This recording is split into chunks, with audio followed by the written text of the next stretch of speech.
Переходим к изучению Cubase. Когда вы его установили на компьютер и запускаете с рабочего стола, перед вами открывается вот такое окно. Что мы с вами здесь видим? Слева здесь будут различные новости, видео про сам Cubase, про сведения, ну и так далее. Также ссылки на форум, на поддержку, это понятно.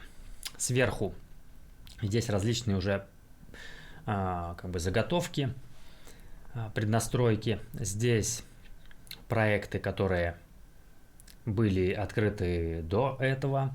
А в нижней части мы с вами можем настроить, куда Cubase будет сохранять наши проекты. Тут, думаю, ничего сложного. Нажимаем Create. И у нас создается пустое окно. Соседи играют в боулинг. Итак, что нам нужно сделать первым?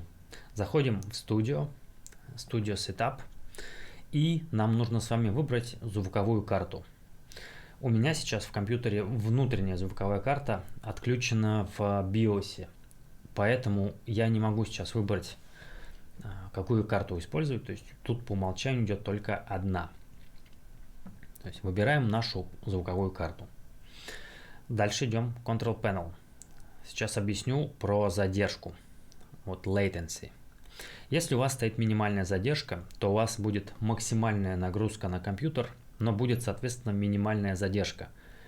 Ну, как это проявляется? Например, вы играете на MIDI клавиатуре, и вы слышите звук прямо мгновенно.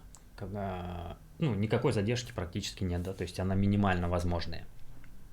Если же вы ставите максимальную задержку, то нагрузка на процессор будет у вас минимальной, но при этом будет максимально возможная задержка. Да? То есть если вы будете играть, то задержка будет настолько большой, что играть будет некомфортно. То есть вы ударили по клавишам, а сигнал пришел, например, через секунду. Это очень тяжело. Некомфортно. Дальше, что еще вам нужно будет сделать обязательно? Заходим Edit, Preferences, Audio и ставим вот здесь галочку.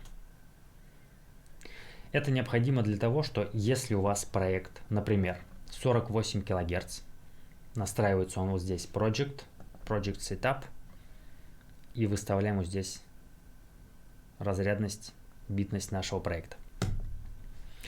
Например, у вас проект 48 кГц, а трек у вас в 44, и вы его закидываете в Cubase, и у вас начнется рассинхрон. То есть если вы будете слушать трек просто как композицию через любой проигрыватель, он будет у вас играть медленней или быстрее, чем в Cubase.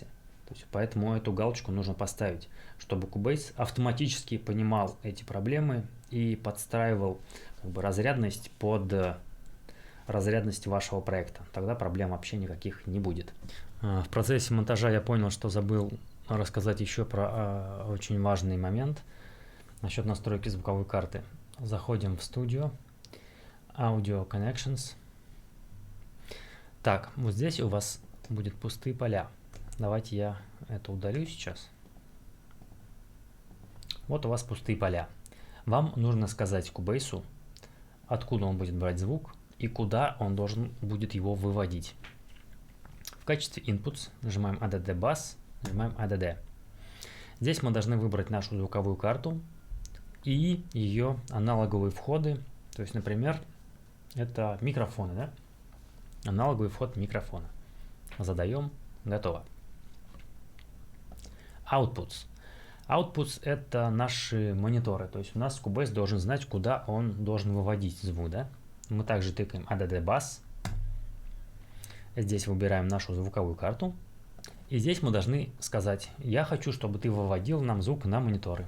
Тыкаем аналог, тыкаем аналог. Окей. Вот по такой схеме у вас должно быть настроено. Здесь можно еще подключить Control Room. Это чуть позже, об этом поговорим. Изначально, чтобы все работало, чтобы шел звук и вы что-то слышали, вот должны быть такие настройки. Это что касается основных настроек Cubase, которые нужно сделать вот прям сразу. Едем дальше. Cubase.